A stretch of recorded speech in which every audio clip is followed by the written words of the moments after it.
Hello, my name is Kristine Chapman. I'm the Principal Librarian at Amgueddfa Cymru, National Museum Wales. In keeping with the theme of architecture, I will be using the archives held within the museum library to give a potted history of the National Museum Wales building, which, although not our oldest building, is the first location of the National Museum of Wales. We begin in 1904 with a decision that money would be made available from the government to finance the creation of a national museum and a national library for Wales. However, as Wales did not yet have a capital, interested towns were invited to put forward bids to host one or other of the new institutions. Swansea and Carnarvon bid for the museum, Aberystwyth bid for the library, but Cardiff was the only one to bid for both the library and the museum. As part of their bids, each town had to submit a report detailing why they should be selected.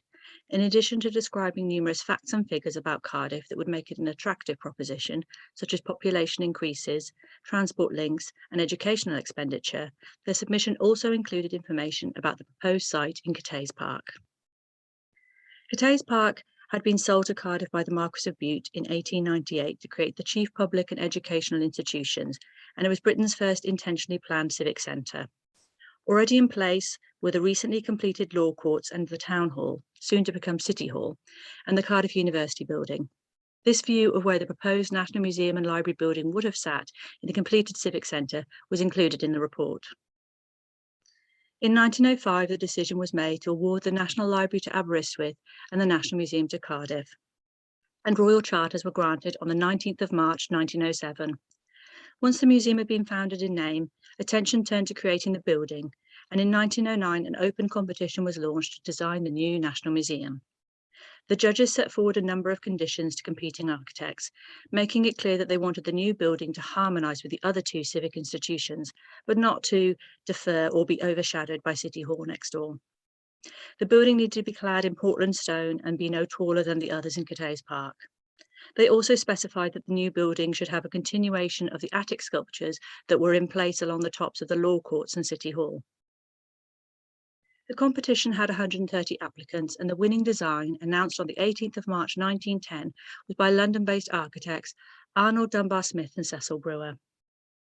Their plan, while echoing City Hall next door, was more restrained in style, following a more American Beaux Arts style rather than the Baroque of the law courts and City Hall. These plans of the ground floor and first floor show a long rectangle with a large central courtyard in which two pavilions were to be erected, with a sunken aquarium in the centre. The south section of the building was to be made up of a large entrance hall topped by a dome. East, west and north wings would house long galleries with workrooms and curators' offices to the sides. A lecture theatre was included on the east side and an amphitheatre in the top corner of the site. These side elevations show that the building was to have 2 floors and a basement, although what we always refer to as the basement is actually at ground level. Because you come in up a flight of stairs to enter the museum, what feels like the ground floor is actually the first floor.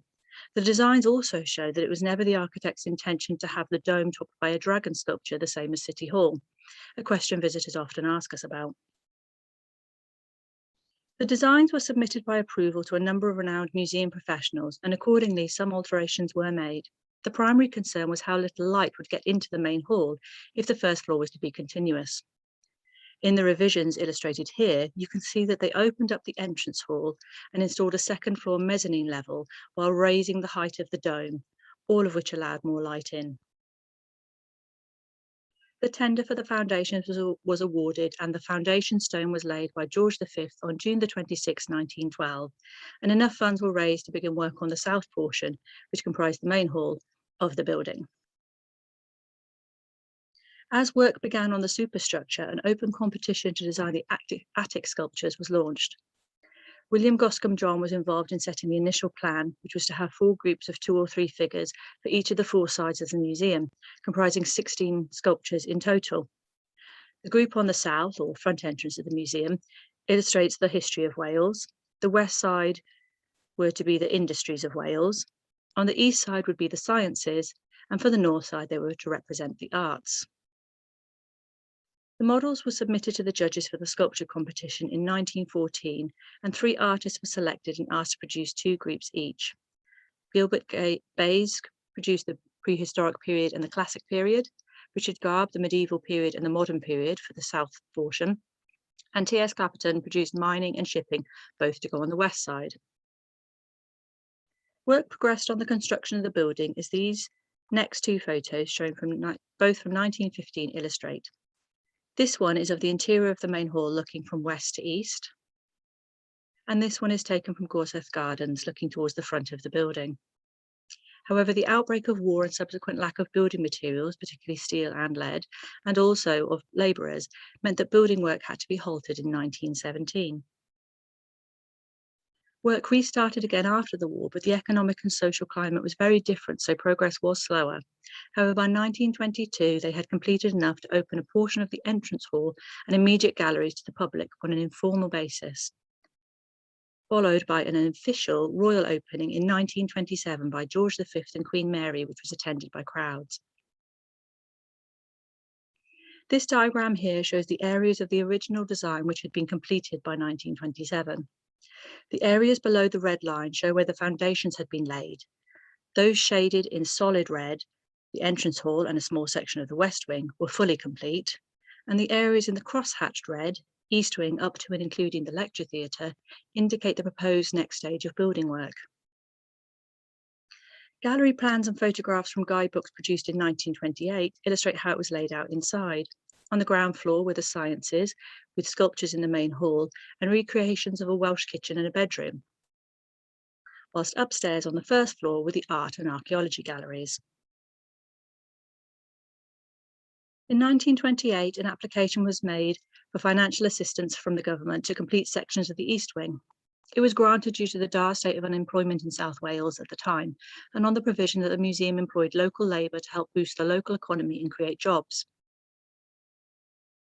Work progressed much faster this time, and the East Wing was opened in 1932 by Prince George. These modified gallery plans show the extra space that was gained by the completion of the East Wing and how the collections were moved accordingly. The Geology Gallery moved from its location at the front of the building to a long gallery in the East Wing, and above it, on the first floor, a new gallery for the Welsh folk collections was created. East Wing also included the lecture theatre, which was funded by local shipowner Sir William Reardon Smith, after whom it's named, and had its design modified by the architect Dunbar Smith to adhere to the most recent research on acoustics.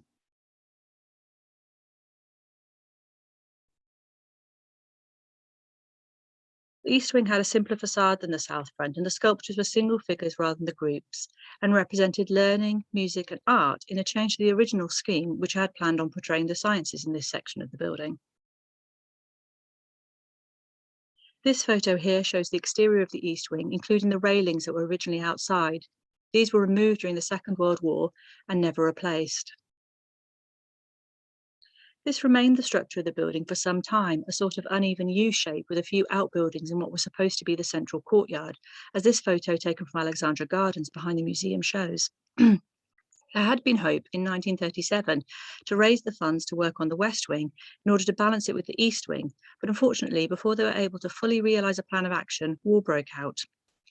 After the war, focus shifted to the creation of an open-air museum due to the gift of St Fagan's Castle and surrounding land from the Earl of Plymouth in 1946. So it was not until 1961 that the museum was successful in its bid to extend the West Wing, and the first sod was cut on June the 26th, 1962, exactly 50 years since the laying of the foundation stone. The original firms of architects no longer existed, as Brewer had died in 1918 and Dunbar Smith in 1933, so the Cardiff-based firm of T. Elwyn Lloyd and Alex Gordon were hired instead. Though still in keeping with the original plans, the new West Wing was designed to have 3 floors rather than 2, and there was no sub-basement level. Also, the superstructure was constructed around a structural frame, in contrast to the load-bearing walls of the first 2 stages of construction. Opened in 1965, the West Wing created a new natural history galleries and a self-service restaurant. It also included the addition of 2 more sculptures to join the scheme along the top of the building, this time by Jonah Jones, and portraying industry and natural history, again a change to the original scheme. The changing needs of the museum meant that they also decided that if a north block was to be built in the future, that it should be set apart from the main structure to allow for vehicle access to the inner courtyard. So you can see in this illustration that the north-facing ends of the two wings were to be clad in Portland stone in keeping with the rest of the exterior.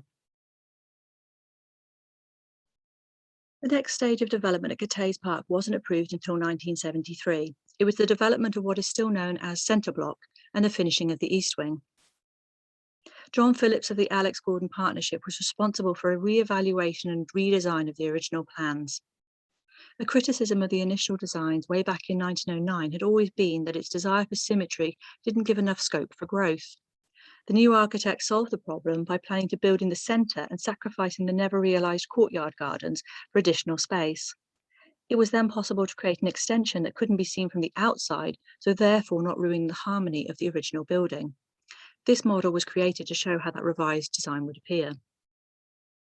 But developments were slowed by financial pressures and remedial work that needed to be done to the central basement areas before they could be built on, and so only the central basement and boiler house were completed in the 1970s.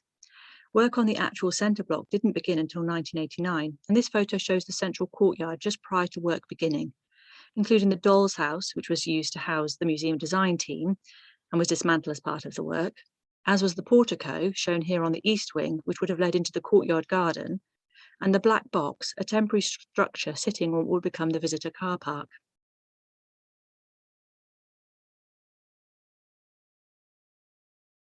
The centre block was finally completed in 1992 and officially opened by Queen Elizabeth II on October 16, 1993. They were able to create a public restaurant, a large space for natural history, and a series of art galleries that seamlessly linked with the galleries of the east and west wings, and various administrative and office areas for the back of house staff.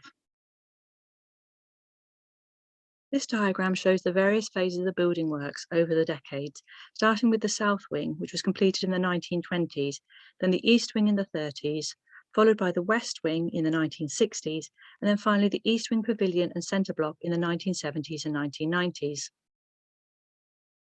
Centre block was the last major building project undertaken at the National Museum Cardiff, although we are currently undertaking a programme of essential maintenance works to repair and improve the building. So for the past few years, we have been covered in scaffolding. If you would like to know more about the history of the Cathays Park building or inquire about access to our archives, please contact the librarians on the email address displayed on screen. Thank you.